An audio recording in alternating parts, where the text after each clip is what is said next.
जैसे कि अगर रविश कुमार आते हैं, वो सिर्फ क्या बताते हैं रविश कुमार, वो सिर्फ बताते हैं कि देखो कैसे बेचारे लोग हैं, बेचारों के साथ ये हुआ, बेचारों को अधिकार नहीं मिले, मतलब वो ये बता रहे हैं और हम बता रहे अरे हमारे साथ हुआ, हमको अधिकार नहीं था पढ़ने लिखने का, हमको पार्टिसिपेशन नहीं था।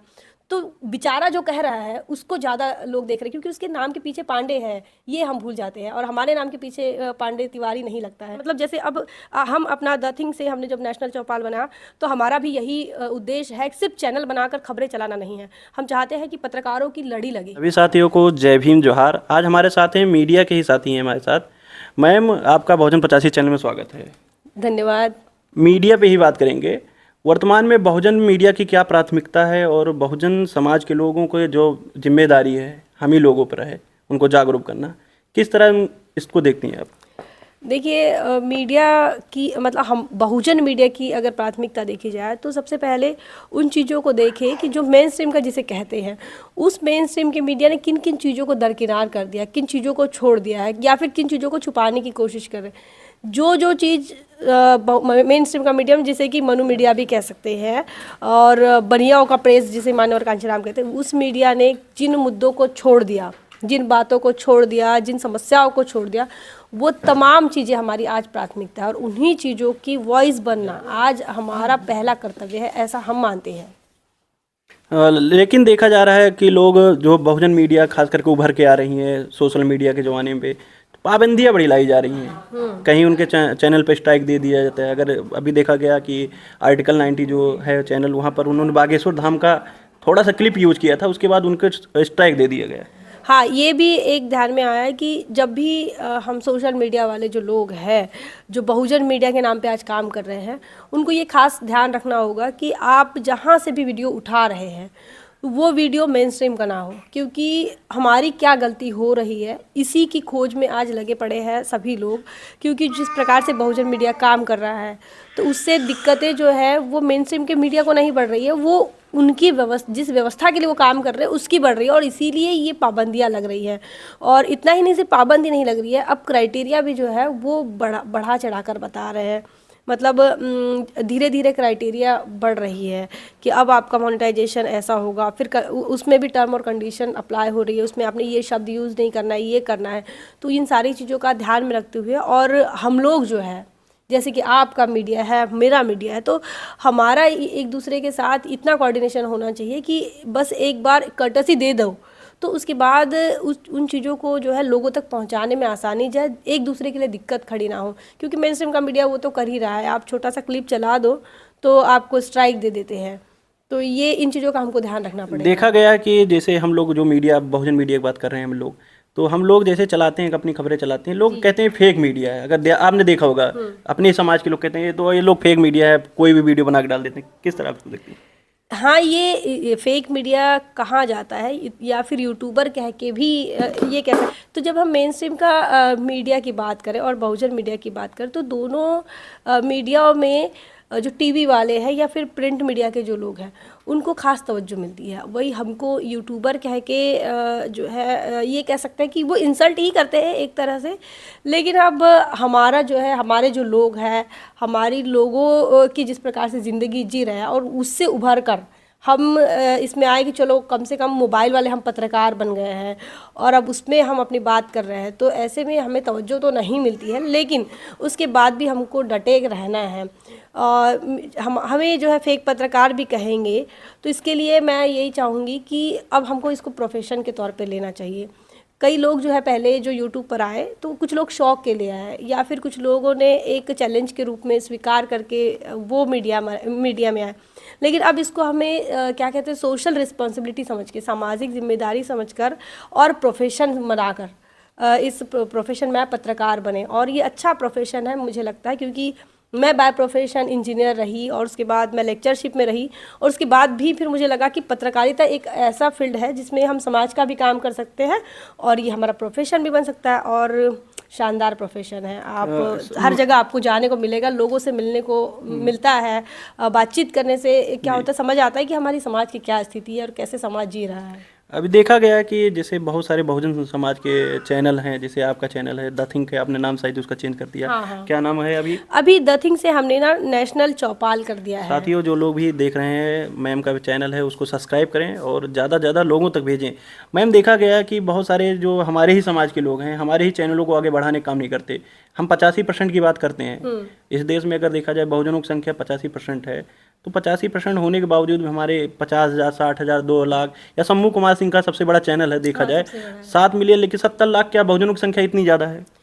देखिए, ये भी बात है, बहुजन समाज की संख्या बहुत ज़्यादा है। जिस प्रकार कांशीराम साहब कहते थे कि 85% लोग हमारे हैं, और अगर 100 करोड़ की बात उस समय माननीय कांशीराम साहब कहते थे कि अब मैं एक एक रुपया भी सबसे अगर निकाल लूँ तो 85 करोड़ रुपए तो जो है वो हमारे समाज के पास इकट्ठा हो सकते हैं। मतलब इतना साधन संसाधन मैं इकट्ठा कर सकता हूँ। वही अभी इसी वही फार्मूला अगर हम यहाँ लगाते हैं हमारे बहुजन मीडिया में या सोशल मीडिया में, तो यहाँ दिक्कत क्या हो रही है, यहाँ पर थोड़ा लिटरेसी की कमी है। डिजिटल लिटरेसी की भी और बात कर रहे हैं, मतलब सिर्फ अनार आम की और ABCD की बात नहीं कर रहे हैं, डिजिटल लिटरेसी की बात कर रहे हैं। कई जगहों पर हमारे साधन संसाधन नहीं है, लोगों के पास जो है एंड्रॉयड फ़ोन नहीं है, और जहाँ पर है तो वहाँ पर डेटा का इशू चल रहा है, मतलब कि रिचार्ज नहीं कर पा रहे हैं। और जिनके पास डेटा है तो ऐसे भी कई लोग हैं जिनको ये समझ नहीं आ रहा है कि टाइप क्या करना है, कैसे सर्च होता है, सब्सक्राइब भी करना पड़ता है, सब्सक्राइब के साथ फिर बेल आइकन दबाना पड़ता है, और बेल आइकन दबाने के बाद फिर हमको नोटिफिकेशन आता है तो उस नोटिफिकेशन पर भी क्लिक करना पड़ता है। कई बार ऐसा होता है कि कोई रैंडमली व्हाट्सएप पे शेयर कर दे तो उस पर क्लिक करते हैं हमारे लोग। लेकिन देखा गया कि वहीं पे वीडियो जब आता है तो कंट्रोवर्सी वाली वीडियो ज़्यादा चलते हैं, लेकिन अगर सैद्धांतिक बात, अगर उनको समाज को जागृत करने वाली बातें, का व्यू बहुत कम जाता है। हाँ, ये भी एक चीज़ है कि रोस्ट वीडियो बहुत चलती है, लोगों को जो है वो लड़ाई झगड़ा या फिर कुछ उल्टा सीधा अगर आप धार्मिक बातें, जैसे रामचरितमानस का मुद्दा चला, बहुत तो सारे लोग वीडियो उसको बहुत लोग देखते हैं। लेकिन वो भी समय आएगा कि जब सिद्धांतिक बातों में लोग रुचि लेंगे, क्योंकि अभी तो ये हमारा पहला जनरेशन है जिन्होंने एंड्रॉयड फ़ोन का ऐसा इस्तेमाल करते हैं, ऐसा देखा है। तो अब इसके यूज़र भी बनने होंगे, तो हमारा जो भविष्य रहेगा आने वाला वो सैद्धांतिक चीज़ों पर ज़्यादा फोकस करेगा, मुझे ऐसा लगता है। और आज भी कई लोग ऐसे हैं, जैसे एक चैनल हम देखते हैं बहुजन साहित्य, वो काफ़ी कम उम्र का लड़का है और वो बहुजन साहित्य के हिसाब से किताबों को पढ़ता है और फिर रिव्यू देता है, तो वो एक सैद्धांतिक बात हो गई। लेकिन कई लोग उनको देखते हैं। अब मतलब अगर वो 24 साल का लड़का होगा तो इनको नहीं, 30 ऐसा साल के बच्चे भी कहा भी देखते जा हैं। सकता है, साइंस जर्नी के भी है। हाँ, साइंस जर्नी भी है, तो उनके भी लोग, मतलब आप देखिए व्यूअर बने उनके हैं। व्यूअर बहुत है। हाँ, तो ऐसा लेकिन है। जैसे आप लोग फील्ड में घूमती हैं तो आप लोगों को कभी नहीं लगता कि व्यू बहुत कम जा रहा है, जो जाना चाहिए, सब्सक्राइबर जिस हिसाब से होना चाहिए, हमारी संख्या इस देश में ज़्यादा है, वहीं रवीश कुमार जी आते हैं, देखते हैं कि उनका मिलियन सब्सक्राइबर एक ही दिन में, तो कैसे कह सकती हैं कि बहुजन समाज के लोग वही लोग हैं सब्सक्राइब करने वाले? हाँ हाँ, तो ये एक शैडो बैन वाला भी एक सिस्टम चलता है यूट्यूब की तरफ से। और फिलहाल हमारा जो चैनल का नाम चेंज किया, तो हम भी इसी चीज़ से मतलब फेस कर रहे थे। तो कुछ लोगों ने कहा कि ग्रामेटिकल मिस्टेक होगा, तो ये एक शैडो बैन वाला सिस्टम है। और कहीं ना कहीं भले पूरा कंट्रोल इसका भारत के बाहर है, लेकिन कुछ तो कंट्रोल भारत में होगा। इसीलिए जैसे कि अगर रवीश कुमार आते हैं, वो सिर्फ क्या बताते हैं, रवीश कुमार वो सिर्फ बताते हैं कि देखो कैसे बेचारे लोग हैं, बेचारों के साथ ये हुआ, बेचारों को अधिकार नहीं मिले, मतलब वो ये बता रहे हैं। और हम बता रहे अरे हमारे साथ हुआ, हमको अधिकार नहीं था पढ़ने लिखने का, हमको पार्टिसिपेशन नहीं था। तो बेचारा जो कह रहा है उसको ज़्यादा लोग देख रहे हैं, क्योंकि उसके नाम के पीछे पांडे है, ये हम भूल जाते हैं, और हमारे नाम के पीछे पांडे तिवारी नहीं लगता है। तो ये भी एक चीज़ होती है कि जाति जो है वो फैक्टर कहीं ना कहीं सॉफ्ट तरीके से काम करता है। सही भी कहा गया है कि जाति है कि जाति नहीं है। जाति नहीं है, तो जाति के हिसाब से ही आपको, अगर वही प्रज्ञा का पन्ना एक आता है, प्रज्ञा मिश्रा है, कटिंग चाय है ना, चाय कटी, प्रज्ञा का उल्टा चश्मा, तो ये सारी चीज़ें भी अगर आप देखें तो उनको उनका रीच ज़्यादा मिलता है। वही आप मीना कोटवाल को देख लीजिए, मूक नायक, उसका रीच जो है वो उसका नहीं बढ़ता है, जबकि वो रात के 12 बजे 1 बजे भी पहुंच जाती है, कहीं पर भी उत्पीड़न हो जाए। तो ये भी चीज़ है कि सरनेम भी बहुत काम करता है। जाति क्या चीज़ है वो तो आप तमाम लोग जानते हैं, मतलब इस देश के अंदर जब वो मुंह से पैदा हो रहा है ब्रह्मा के, तो अब बात क्या कह सकते हैं। तो बहुजन समाज के लोगों की, जो हम लोग जैसे आ रहे हैं, तो उनकी प्राथमिकता क्या है, क्या खबरें चलाएं क्या नहीं, क्योंकि आप मास कम्युनिकेशन भी कर रही हैं, पत्रकारिता की पढ़ाई भी कर रही हैं, तो बहुजन समाज के जो भविष्य हैं आने वाले समय में पत्रकारिता में आ रहे हैं, उनको क्या सलाह देना चाहती हैं? मैं उनको ये सलाह देना चाहूँगी कि शब्दों का चयन जो है वो सही तरीके से हो, संवैधानिक शब्दों का चयन करना चाहिए।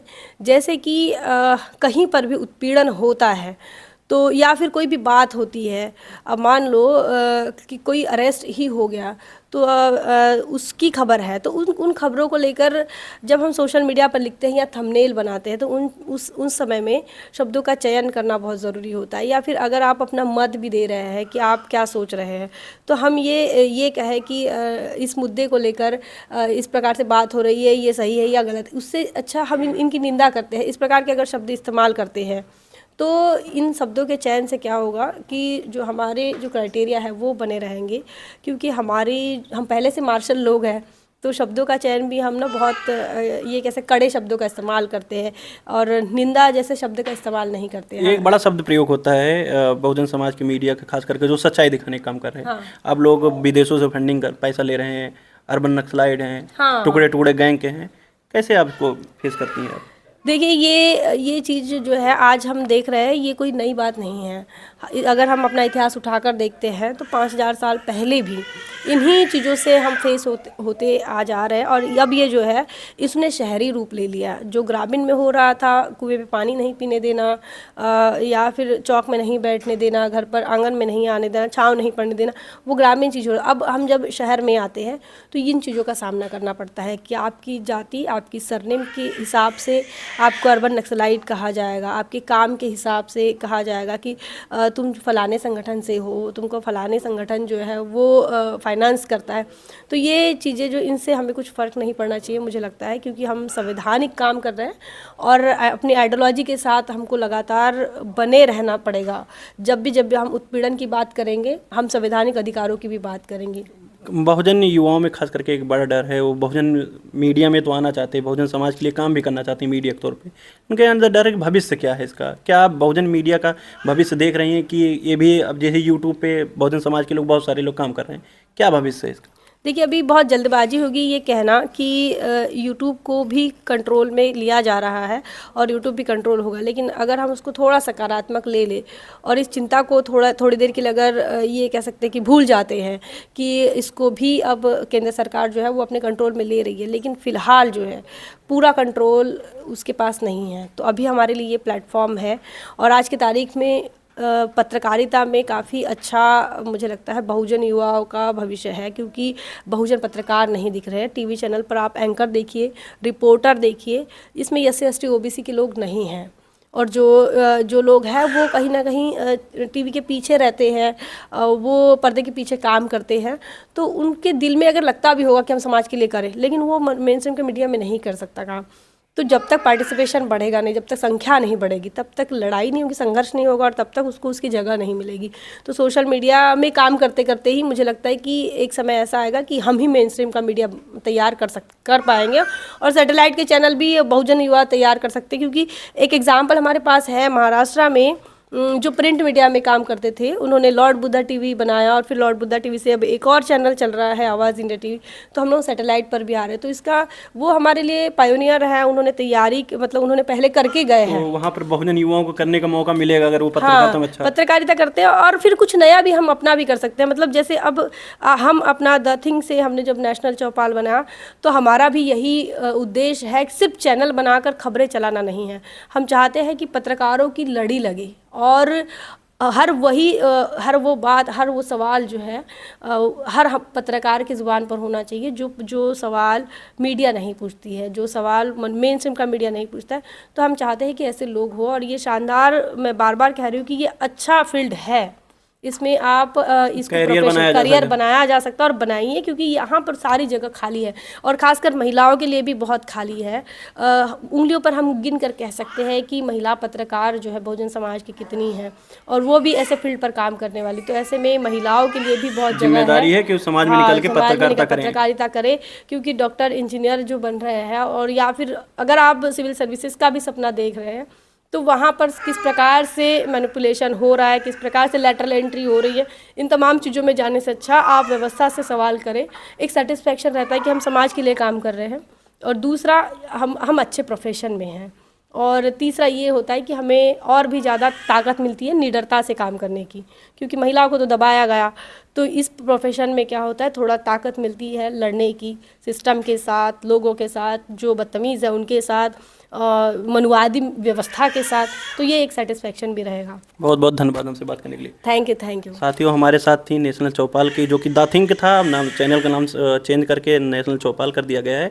साथियों, चैनल को ज़्यादा से ज़्यादा सब्सक्राइब करें, क्योंकि मैम बड़े मेहनत करती हैं। साथ में इनका एक बच्चा है जिसको साथ में लेकर ये समाज में निकलती भी हैं। तो साथियों, चैनल को जरूर सब्सक्राइब करिए, उनके चैनल को बढ़ाइए, क्योंकि बहुजन समाज ही हमारी ताकत है।